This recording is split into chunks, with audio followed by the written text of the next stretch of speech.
Murphy Austin Adams Schoenfeld LLP, focusing on business law and commercial litigation, is proud to support Rob on the Road Region Rising. More information available at murphyaustin.com.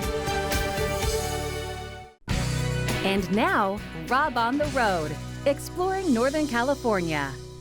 Hi, I'm Rob Stewart, and I'm so glad that you are with us right now. We are talking about a topic that is incredibly important right now, as it is always, but particularly with the circumstances that we all are facing today. The number of people who are suffering from depression, from mental illness, and tragically thoughts of suicide have dramatically increased in the past year.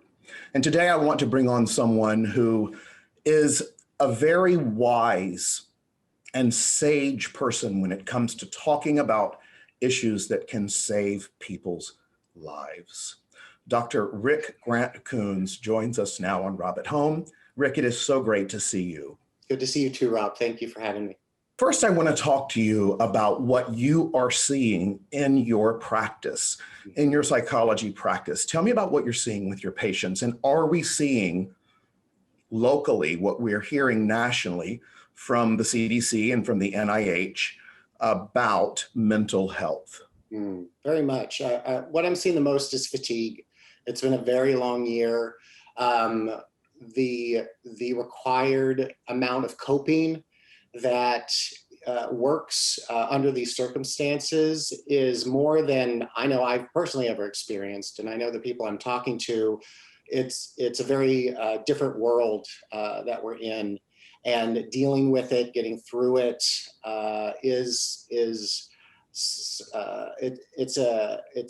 requires a creativity and endurance that we've never experienced before. So I know a lot of my conversations is working with people, trying to figure this out together, not really having answers to provide. Like on some other topics that I might have more experience in, but when it comes to just getting through this past year, we're all working together to try to find the best way through. You have some phenomenal direct, which I have to say surprised me when I heard it. And I loved that because you have a very direct way that you want people to talk to someone who they may feel is thinking about suicide, contemplating it, ideations versus really planning it. How should someone deal directly with someone who is struggling? And if that person that is struggling is you, hear this, okay? All right, so go. Absolutely. The most helpful thing you can possibly do is just ask the question. What contributes directly, clearly. Are you thinking of suicide? Are you thinking of killing yourself? Because that direct, absolutely, that direct, because what that communicates is I can handle the answer. I can handle this topic. Because often suicide, mental health, but suicide in particular is a scary topic to discuss. And often people want to avoid the topic and hope that it will go away or it won't become a problem. But really that fuels the fire. And the more we minimize or avoid or discount someone's struggle, the worse it gets. And just by asking the question directly, can provide someone with great relief, just knowing that someone is seeing them, someone is checking in, someone's concerned. And with the desire to die and thoughts of suicide, often that's perpetuated by thoughts of being alone, being a burden, feeling that they're better off, or their family and friends will be better off without them. And so to have someone that is in their life that says, hey, I'm concerned, and I really want to know what you're going through, gives them an opportunity to open up and discuss something that's really difficult to discuss. And oftentimes they want to keep a secret because of how people often respond to someone talking about death or suicide. And so they don't feel safe to open up to anyone, really. And so to have at least one person in their life that says, hey, I want to know these things. I can sit with this. I can be here with you and talk about this with you is some of the most effective ways of supporting someone than compared to what else is out there. And anyone can do that. That's the thing, is that when it comes to other levels of support, yes, that can include therapists and counselors and people that have experience working with suicide and suicide loss and suicide attempts. But often the most helpful thing and the thing that everyone can do is really just check in, ask the question, and go from there. Can we just act this out between the two of us? Because immediately I feel like if I'm going to ask someone this question, yes, I'm scared I'm going to plant the seed. But you have a great talking point for that. Yep. Yep. That is a common concern, is that by asking the question or even saying the word, that someone may start to think about it. And therefore, just by asking, you're putting someone at more danger, when in reality, that's just not the case. We are often not going to give someone the idea of suicide if they haven't thought about it already. It's, for example, like if I were to ask, like, are you thinking of suicide? Someone's not going to respond with, well, no, but now that you've mentioned it, now maybe I'm going to consider it. In reality, what the response typically is, and what I've experienced, is relief. And that the fact that I went there allows them to, in that moment, hopefully feel a lot safer, that they can now reveal that information, knowing they're talking to someone who knows how to respond with empathy, with respect. And that in and of itself, even if you don't know how to fix their problems, even if you don't know what to say or do when it comes to what is causing the stress in their life that's leading to thoughts of suicide, just by sitting there and saying, I don't know what to say, but I'm so glad you told me, is really most of the work that is helpful when it comes to asking the question. I wanted to also say, I heard you say one time, you're not that powerful. Mm-hmm. You're not going, by asking someone, you're not going to plant the seed that's going to cause it. We don't have that much power. Right. Yeah, absolutely. That's someone really considering suicide as a way to get out of their pain.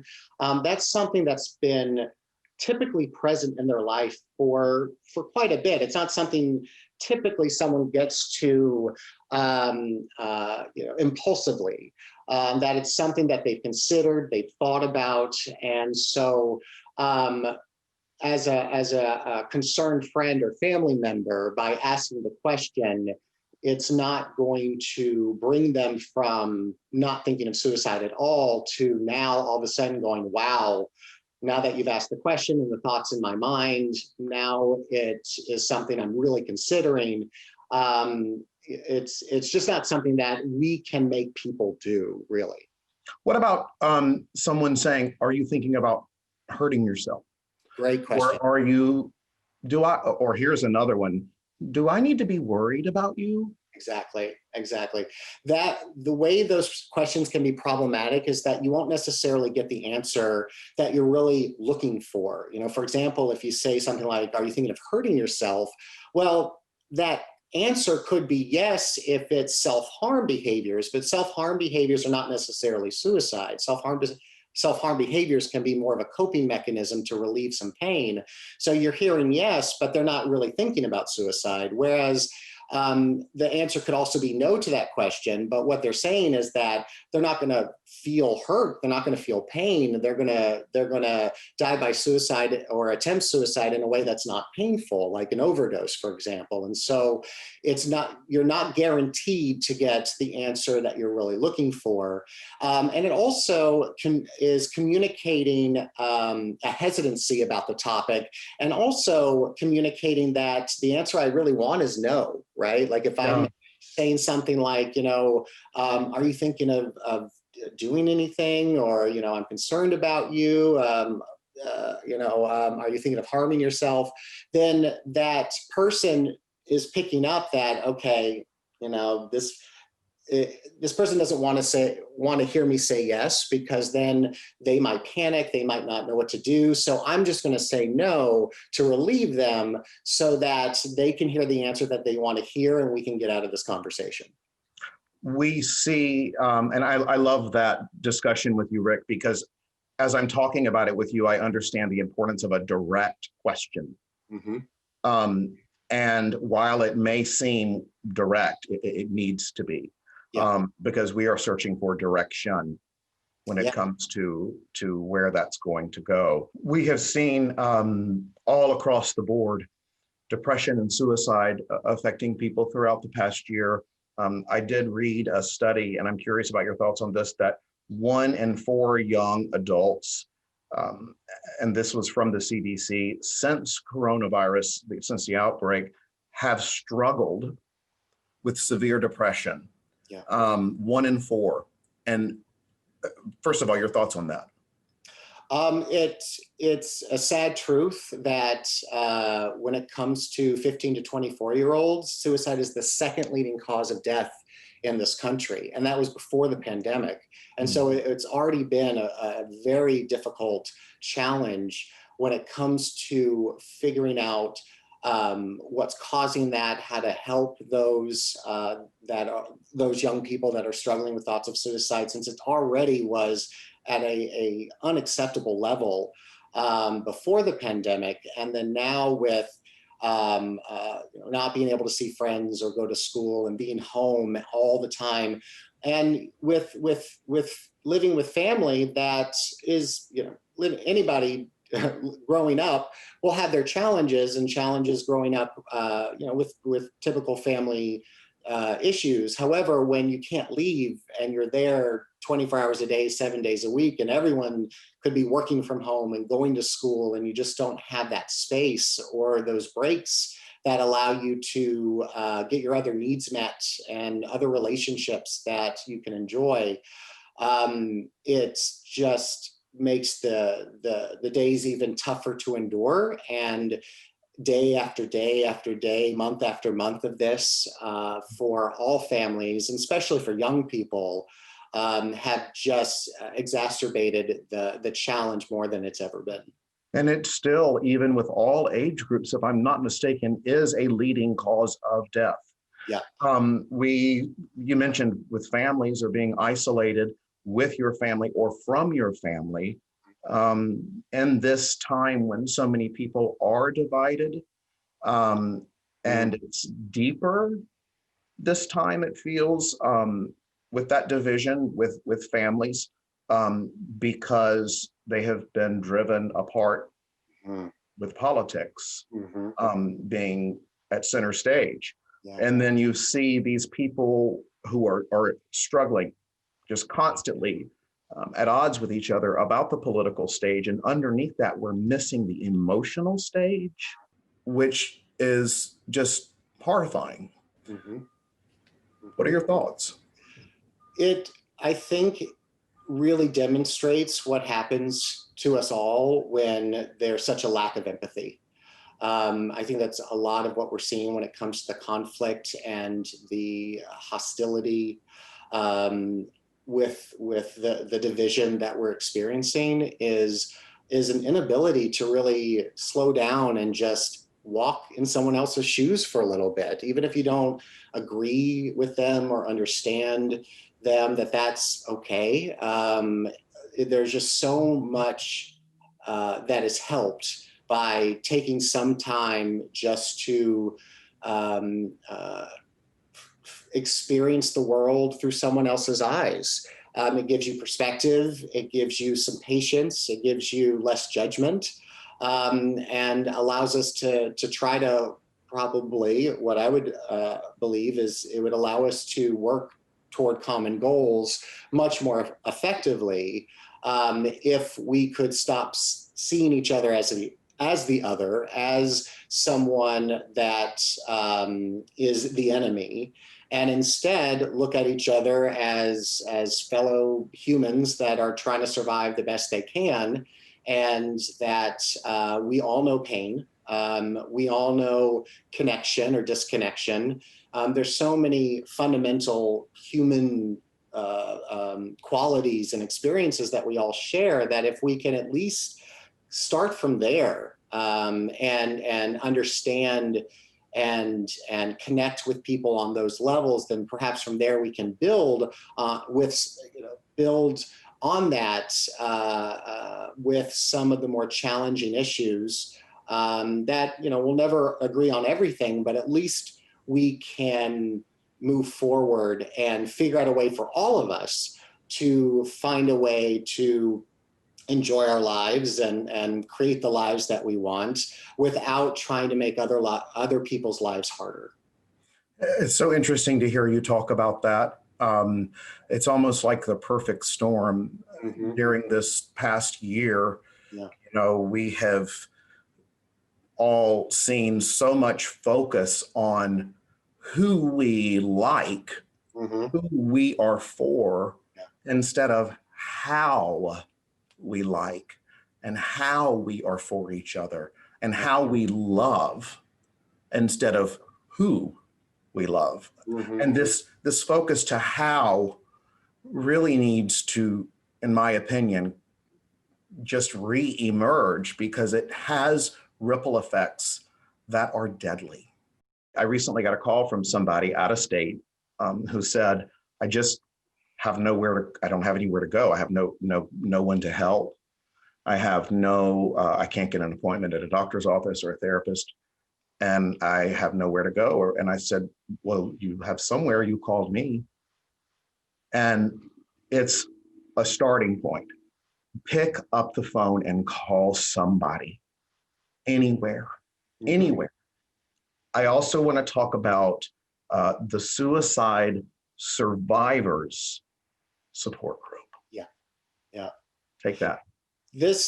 This is a really special group that I've been a part of for quite some time when working at the Suicide Prevention Center at D.D. Hirsch in Los Angeles.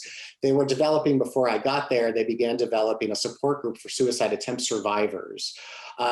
There had been plenty, and there still are plenty of support groups for loss survivors, and very much needed and very helpful. So if anyone has lost someone to suicide, they're typically not too far away, and especially now with everything being online, you can really access support groups that are specific for loss survivors and are so helpful in connecting with others that have gone through something similar and moving through that grief process. Now, when I first started there, though, support groups for attempt survivors really did not exist. I mean, on a national level, they just did not exist.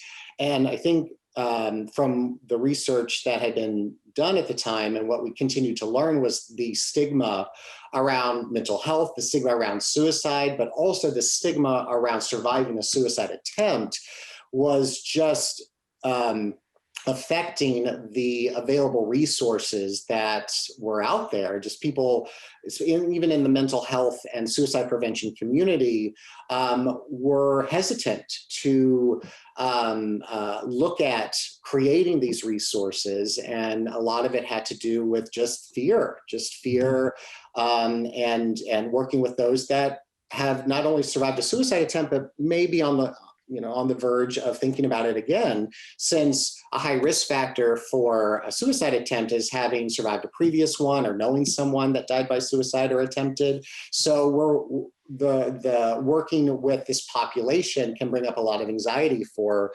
even, seasoned mental health professionals. So D.D. Hirsch took the reins and started creating the support group.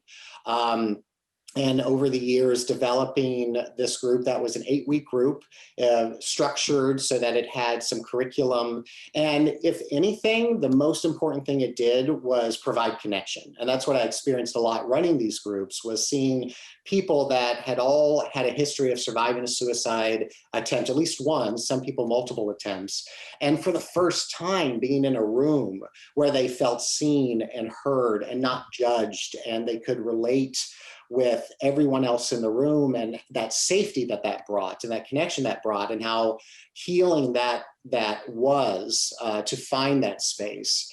And then the rest of the group weeks, including discussions around suicide, safety planning, creating hope and resilience, and really setting someone up to move beyond just trying to cope, just trying to survive, but really start to create a life where they can experience themselves thriving in it. And that's what I got to witness, which was so fulfilling, is seeing someone really at the end of their rope, really, really struggling to find a reason to stay around and to stay alive. And through this community that was being developed from these support groups, finding that reason, finding that clarity of and that purpose of why they're here and why they want to be here. So the group has been really helpful. It's now been evaluated, and there's been studies done on it to show its effectiveness.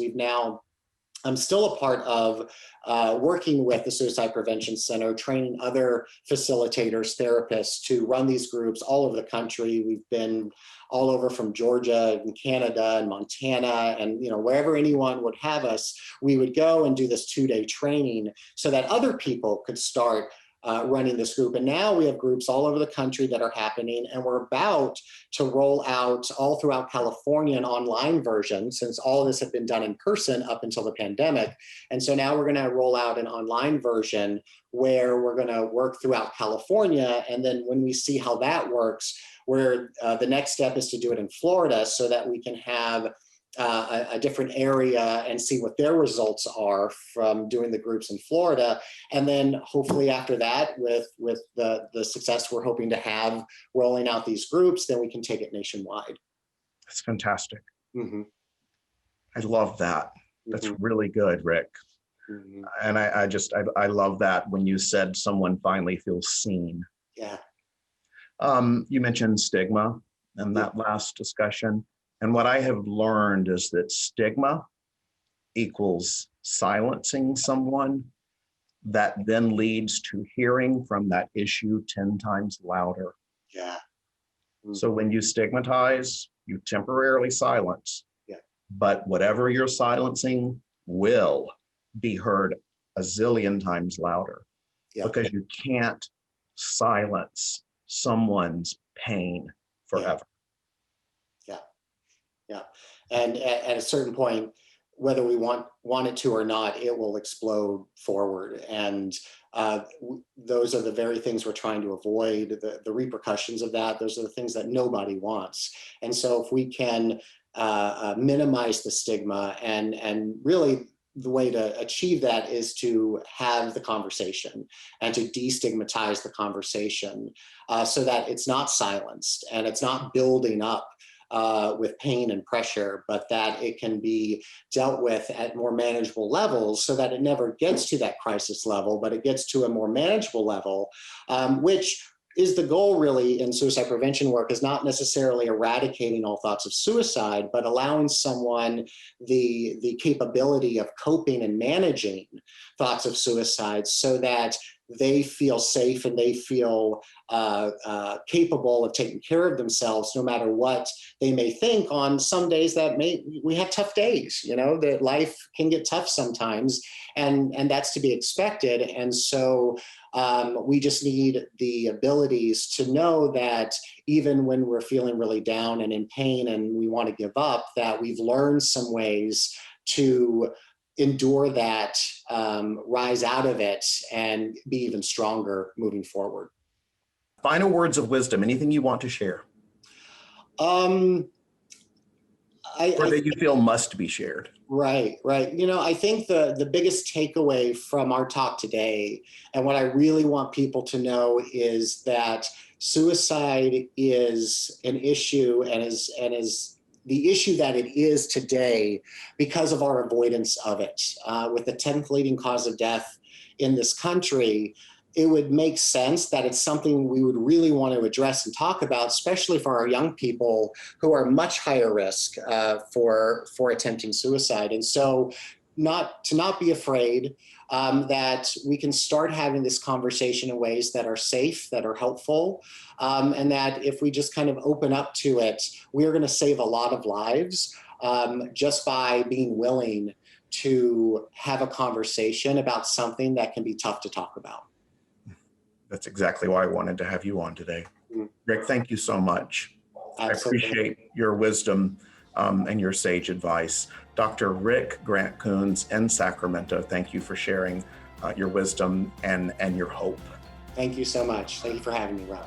Absolutely. This has been Rob at Home, and we will see you next week right here, same time, same location.